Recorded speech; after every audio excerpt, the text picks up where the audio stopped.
l'heure à laquelle vous suivez cette vidéo.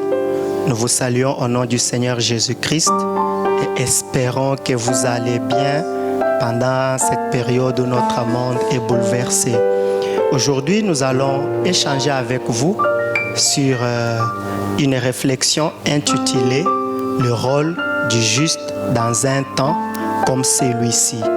Vous savez, frères et sœurs, c'est très important pour nous qui déclarons être justes de comprendre quel est notre rôle, ce que le Seigneur attend de nous dans un temps comme celui-ci. Nous allons lire juste un verset dans Matthieu chapitre 24, le verset 22. Écoutez ce que la Bible dit. « Et si ces jours n'étaient abrégés, personne ne serait sauvé, mais à cause des élus, ces jours seront abrégés. » À cause des élus. Matthieu 24 annonce les signes qui devront, parce qu'aujourd'hui, nous sommes déjà en train de vivre ces signes-là, mais c'est Christ à l'époque qui a eu à annoncer les signes qui devraient précéder son retour. Et quand il annonce ces signes, vous allez découvrir qu'il y a les signes qu'il annonce parmi les nations. Il parle de guerre, des nations qui vont s'élever contre elle, il parle de la haine, il parle de la trahison, il parle des famines, il parle des pandémies, il présente toutes ces choses-là parmi les nations. Et au-delà de ça, il présente aussi les signes en Israël. C'est comme ça que vous allez voir qu'il précise pour les Juifs que le jour où ils verront l'abomination de la désolation dont a parlé le prophète Daniel, établi dans le temple, dans le lieu saint, que celui qui lise fasse attention. Mais en présentant les signes, Jésus dit que les jours de ces malheurs seront écourtés à cause des élus, à cause des justes. Donc le juste a un rôle à jouer dans un temps comme celui-ci. Vous savez, en rapport avec les malheurs dans la Bible, il y a 3 types de malheurs qui frappent ou qui frapperont les hommes. Le premier type, ce sont les malheurs dus à la désobéissance et à l'incrédulité des hommes. La Bible précise que toute désobéissance est punie. Dans Deutéronome chapitre 28, à partir du verset 15, le Seigneur dit à Israël, voici les malédictions, le malheur qui te toucheront si tu désobéis à la loi. Ça, c'est le premier type de malheur. Le deuxième type de malheur qui frappe ou les malheurs qui pourront frapper les hommes, ce sont les malheurs annoncés par Jésus-Christ comme signe de son retour. Dans Matthieu 24, il parle de cela et dans d'autres versets. Et je me permets de nous dire que cette pandémie qui frappe aujourd'hui l'humanité, ce virus de Covid-19, fait partie de ces malheurs qui doivent frapper le monde avant le retour de Jésus. Le troisième type de malheur qui doit frapper l'humanité, ce sont les malheurs apocalyptiques, les malheurs annoncés dans l'Apocalypse, dans la révélation que Jean a eue. Et ces types de malheurs vont frapper l'humanité après l'enlèvement de l'Église.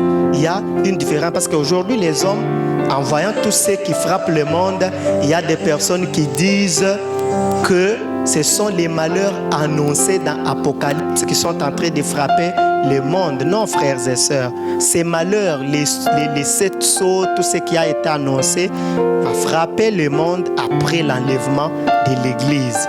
Et Christ, en présentant ces malheurs, dit qu'à cause des élus, la durée de ces malheurs sera écourtée.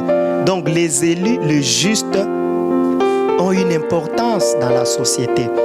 La première importance des justes dans notre société, c'est l'écourtement de la durée des malheurs, comme nous venons de le dire. La deuxième importance des élus de justes dans notre monde, c'est la paix, la véritable paix. Dans Proverbes chapitre 29, verset 2, la Bible dit « Quand le juste se multiplie, le monde est dans la paix. » Et je vous rassure, frères et sœurs, partout où les justes se multiplient, il y a la paix dans le monde. Je suis frappé, j'ai été frappé par un commentaire que j'ai eu à lire quelqu'un parlait de... c'est pas commentaire ou un prédicateur qui parlait de ça. Et il parlait des pays scandinaves. Il dit quand vous étudiez la vie des pays scandinaves, vous allez voir que dans ces pays, il n'y a pas beaucoup de troubles, il n'y a pas beaucoup de calamités comme nous les voyons dans d'autres pays, parce que l'évangile est annoncé dans ces pays et ces pays ont un taux de foi d'appartenance à Christ qui dépasse les autres pays. Pour dire que là où il y a le juste, il y a la paix et la véritable paix. Frères et sœurs, cette paix que le monde ne peut pas donner, nous justes, nous qui avons Jésus, nous avons cette capacité de la porter. Christ lui-même a dit dans Matthieu chapitre 5, heureux ceux qui procurent la paix. Donc c'est le rôle du juste de procurer la paix. C'est très important pour nous. Et la troisième importance par rapport au juste dans notre société, c'est que par les justes, le Christ est annoncé. Celui qui n'est pas juste ne peut pas annoncer Jésus. D'ailleurs, il va critiquer Jésus. Il va dire non, c'est Jésus-là, c'est un prophète. C'est Jésus-là, c'est un imposteur. C'est Jésus-là. Non, mais Jésus est le Sauveur. Il est le Seigneur. Il est le grand roi. Il est Dieu. C'est lui qui est venu sauver l'humanité. Et c'est très capital de comprendre que dans un temps comme celui-ci, le juste est important. Et quand vous êtes juste, parce qu'il faut le comprendre, quel est le rôle que nous devons jouer? Mais tout le monde n'est pas juste. Celui qui prie dans une église n'est pas nécessairement juste. Celui qui est connu du pasteur n'est pas nécessairement juste. Et juste, c'est lui qui a déjà donné sa vie à Jésus comme son sauveur et Seigneur personnel. Si vous n'avez jamais donné votre vie à Jésus, vous n'êtes pas juste. Parce que la Bible dit, nul n'est juste sur la terre. Personne. Dans Romains chapitre 3, verset 9 au verset 12, vous pouvez les lire. Personne n'est juste. Et comme personne n'est juste, Dieu punit l'injustice. Ça veut dire que les hommes qui ne sont pas justes sont sous la colère de Dieu. Ils s'attendent à la punition de Dieu.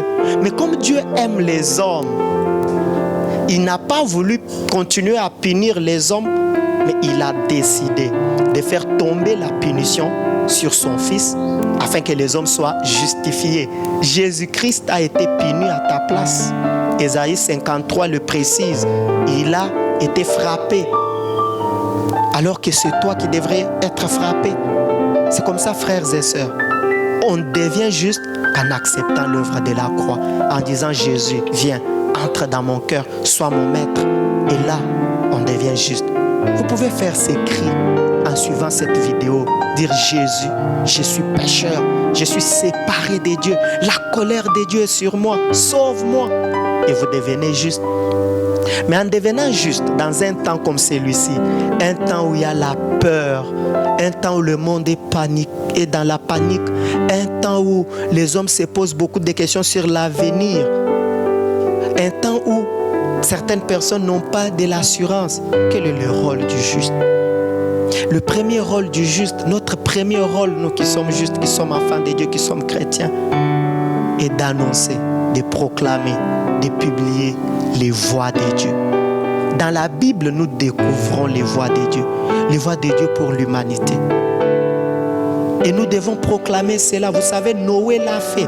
Dieu est venu se révéler à Noé. Il a dit à Noé, je vais détruire le monde par la pluie. Noé a crié. Il a commencé à construire l'arche pendant 120 ans. Noé a travaillé.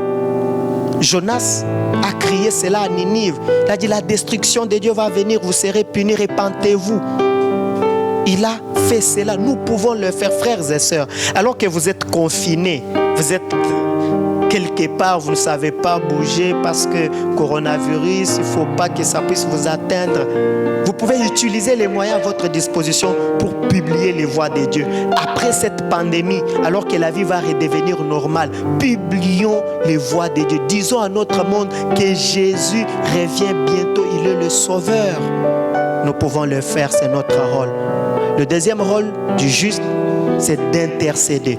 D'intercéder comme Abraham, qui a intercédé pour Lot, pour Sodome et Gomorrhe. Alors qu'il a reçu la visite de ces trois personnages divins, il est averti que Sodome et Gomorrhe devraient être anéantis par le feu. Abraham a intercédé, frères et sœurs. Intercédons.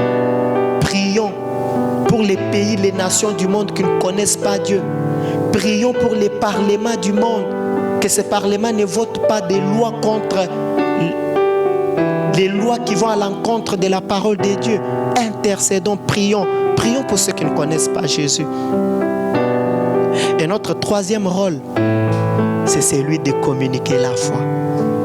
Bien-aimés, vous pouvez communiquer votre foi à quelqu'un. Vous savez, je vois cette histoire de la fille qui était chez cet homme lépreux, c'est Syrien.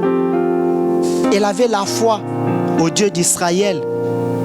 Elle a dit, si le général peut aller en Israël, il y a un Dieu. Et elle croyait au Dieu du prophète Élisée. L'homme a cru, il est parti, il a eu la guérison. Communiquons la foi. Vous croyez que Dieu guérit, communiquons cette foi. C'est très important de communiquer. La foi est l'unique valeur chrétienne, valeur spirituelle que nous devons communiquer autour de nous. Aujourd'hui, on veut communiquer beaucoup de choses. On veut communiquer la danse, on veut communiquer les cantiques, les chants, on veut communiquer les messages de notre pasteur, les noms de notre église. Aujourd'hui, les églises travaillent pour être connues. Non! Travaillons pour communiquer la foi.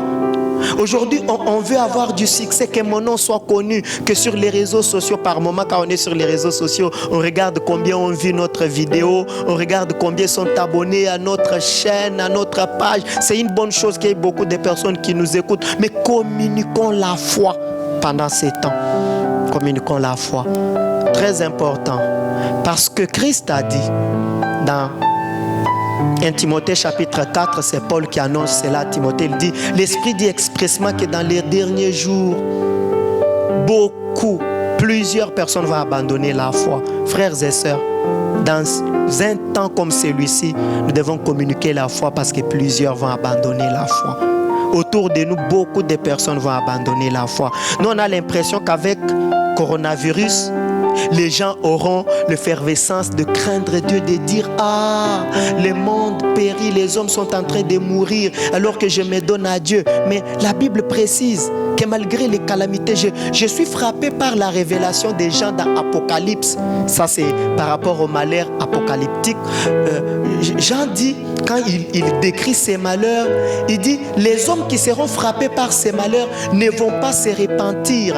Les hommes qui seront frappés par ces malheurs ne vont pas crier pour dire Dieu sauve-nous. Qu'est-ce que les hommes vont faire? Ils vont se cacher derrière les montagnes pour dire montagne couvrez-nous. Vous vous imaginez? Au lieu de dire Dieu nous nous repentons, sauve-nous, les hommes se couvrent. Ils disent aux montagnes de les couvrir pour ne pas être frappés. Frères et sœurs, communiquons la foi. Parce que plusieurs vont abandonner la foi. Deuxièmement, pour finir, nous devons communiquer la foi parce que Christ lui-même s'est posé la question. Il voit tous les malheurs qui devraient frapper l'humanité.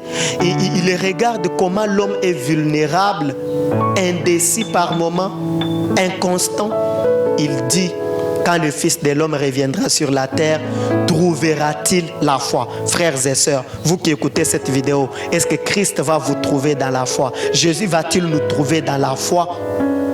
Va-t-il nous trouver dans la foi?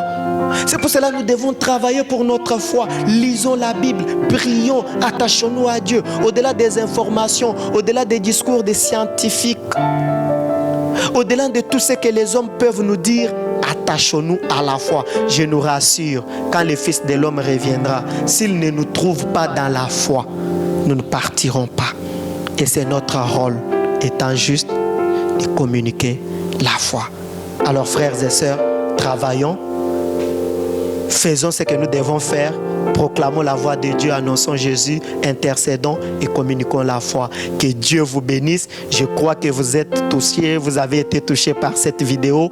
Partagez-la à vos amis, à ceux qui sont autour de vous. Je vous encourage, vous pouvez vous abonner à notre chaîne YouTube, La Borne Bakwa Dianga TV. Vous pouvez nous chercher sur Facebook, la page La Borne Bakwa Dianga. Vous pouvez partager nos vidéos, les écouter autant de fois et je crois que le Seigneur va vous bénir. Je crois que vous êtes connectés et vous serez encore connectés sur la bonne fréquence. Que Dieu vous bénisse.